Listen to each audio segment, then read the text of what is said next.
Welcome guys to our next session of this chapter, as we have studied about Castle-Lewis theory, Lewis dot structure and the formal charge, and last video we have discussed about ionic and covalent bond. The next topic for us is limitation of octet rule. हमने लोग octet rule पढ़ा था कि कोई भी molecule जो होता है वो कंबाइन जो होता है, एटम्स जो मॉलिक्यूल बनाने के लिए जो कॉम्बिनेशन जो होता है that is for the formation of octet, अपना ऑक्टेट कंप्लीट करने के लिए वो अपना ज्वाइन करते हैं। और अभी हमारे पास है लिमिटेशन ऑफ ऑक्टेट। तो लिमिटेशन ऑफ ऑक्टेट में आपके पास कुछ ऐसे मॉलिक्यूल है, there are some molecules which have electron less than 8।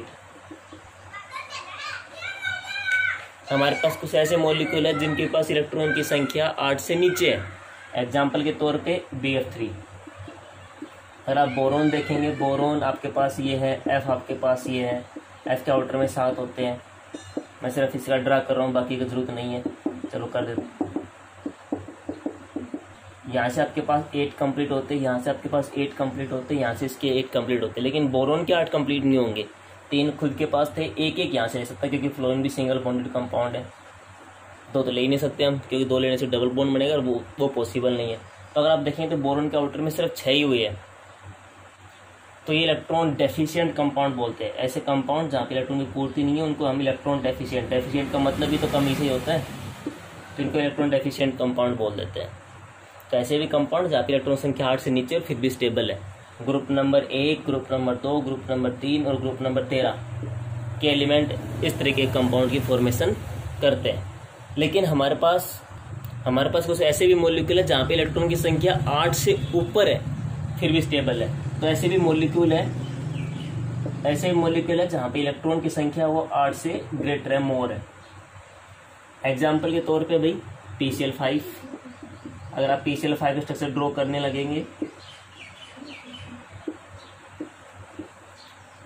Phosphorus के आउटर में 5 होते हैं, एक क्लोरीन से शेयर करेगा तो कितने हो जाएंगे इसके पास 10 इलेक्ट्रॉन। आप बना के दे सकते हो कंप्लीट। SF6 बनाएंगे, 12 इलेक्ट्रॉन मिलेंगे आपको सल्फर के चारों तरफ। तो हमारे पास ऐसे भी मॉलिक्यूल है जहाँ पे इलेक्ट्रॉन संख्या 8 से ऊपर है फिर भी वो स्टेबल है। ऐसे कंपाउंड पे इलेक्ट्रॉन रिच कंपाउंड बोलते हैं। रिच का मतलब जैसे आपके पास ज़्यादा से है तो इलेक्ट्रॉन रिच कंपाउंड आपके पास हो सकते हैं। तो ऐसे भी कंपाउंड है जिसमें इलेक्ट्रॉन संख्या 8 से ऊपर है या 8 से नीचे है फिर भी अच्छे खासे स्टेबल है। अगर हम H2 की बात करें तो यहाँ पे भी H सिंगल बॉन्ड बन जाएंगे आपके पास, इसके कंप्लीट हो जाएंगे, यहाँ से कंप्लीट हो जाएंगे। तो कितने पूरे किए 2, लेकिन रूल कौन सा पढ़ रहे हैं हम ऑक्टेट, तो हमारे पास 2 के लिए हाइड्रोजन के लिए 2 प्लेट भी फॉलो करना पड़ता है अपने को। तो 3 लिमिटेशन अपने पास होती है। नेक्स्ट लिमिटेशन है ओड इलेक्ट्रॉन मॉलिक्यूल। अगर आप NO की बात करें तो N के आउटर में 5 होंगे, ऑक्सीजन के आउटर में 6 होंगे। तो भाई ये तो आपके पास मॉलिक्यूल किस तरीके से बने नहीं रहा, क्योंकि यहाँ पे आप देखेंगे 3 शेयर करने पड़ेंगे, इसको 2 लेने पड़ेंगे। तो 5 इलेक्ट्रॉन शेयरिंग में आएंगे, वो तो बॉन्ड के अकॉर्डिंग बनता नहीं है। तो आपके पास कुछ ऐसे NO2 में देखेंगे 7 + 8 15 हुए, देखो। तो ऐसे भी कंपाउंड है जिसके पास ऑड नंबर ऑफ इलेक्ट्रॉन फिर भी वो आपके पास स्टेबलाइज होंगे किसी न किसी तरीके से। तो odd number of electron molecule भी बनते हैं जो कि ऑक्टेट रूल को फॉलो तो कर नहीं रहे, भाई यहाँ पे ऑक्टेट कहाँ कंप्लीट हो रहा है, ठीक है। ऐसे ही अपने पास जीनोन, आपको पता है कि नोबल गैस है, ग्रुप नंबर 18 का एलिमेंट है, हीलियम, नियोन, आर्गन, क्रिप्टन और जीनोन। इसके आउटर में 8 होंगे, नोबल गैस तो ऑब्वियसली 8 होते हैं, ऑक्टेट 12 होता है। तो 8 है तो ये कोई इलेक्ट्रॉन शेयर नहीं करना चाहिए, तो यानी कि ये तो बॉन्ड बनाना ही नहीं चाहिए। लेकिन जीनोन के बहुत सारे कंपाउंड अपने पास है, जीनोन F2 है, जीनोन O3 है, जीनोन OF2 है, ऐसे 7-8 कंपाउंड और भी है। तो जीनोन के आउटर में नोबल गैसेज जो आपके पास है उसके आउटर में ऑलरेडी ऑक्टेट उसका भरा हुआ है, उसके बावजूद भी वो स्टिल बॉन्ड की फॉर्मेशन करता है। तो ये कुछ आपके पास लिमिटेशन है ऑक्टेट रोल की। चलिए, कल हमने देखा था लास्ट दिन की आयनिक और कोवलेंट बॉन्ड के बारे में पढ़ा था। ट्रांसफर ऑफ इलेक्ट्रॉन से आयनिक बॉन्ड बना था और शेयरिंग ऑफ इलेक्ट्रॉन से कोऑर्डिनेट बॉन्ड बना था। अभी अपने पास है भाई क्या क्या फैक्टर होंगे जो आयनिक बॉन्ड की फॉर्मेशन को गवर्न करेंगे, मतलब जल्दी आयनिक बॉन्ड बने तो उसके लिए क्या क्या फैक्टर होंगे। देखो, आयनिक बॉन्ड बनने के लिए ट्रांसफर ऑफ इलेक्ट्रॉन हुआ था, और ट्रांसफर ऑफ इलेक्ट्रॉन में क्या चीज़ जरूरी थी, हमने देखा था कि जैसे आपने 2 8 1 इसके लिए होता है 11 नंबर, 2 8 7 क्लोरीन के लिए होता है, ये एक इसने अपने यहाँ से इसको डोनेट कर दिया था।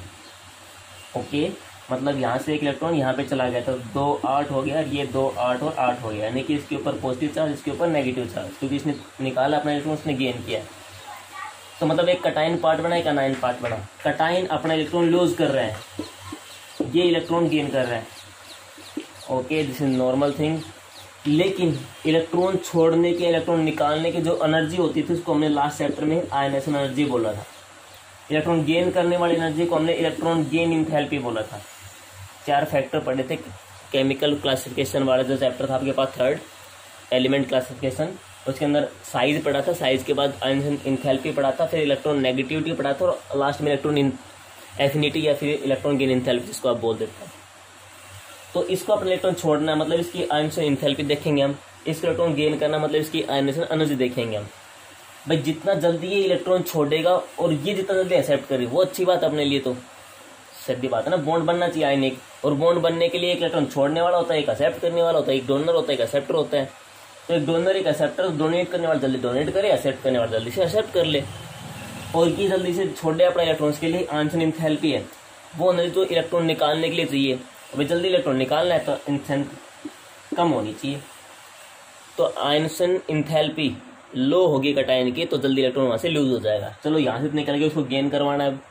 जितनी ज़्यादा हाई इलेक्ट्रॉन गेन इंथैल्पी होगी तो जल्दी इलेक्ट्रॉन को एक्सेप्ट कर लेगा। तो 2 कंडीशन हमारे पास होगी कि अगर आपके पास लो आयनेशन इंथैल्पी होनी चाहिए कटायन पार्ट की, और हाई इलेक्ट्रॉन गेन इंथैल्पी होती है अनायन पार्ट की, तो आपके पास एक आध एक्सेप्शनल है, वो अमोनिया है, NH4 कंपाउंड वो एक्सेप्शनल है, बाकी सब आपके पास इसी कैटेगरी के। 3rd आपके पास प्रॉपर्टी होती है कि लैटिस एनर्जी।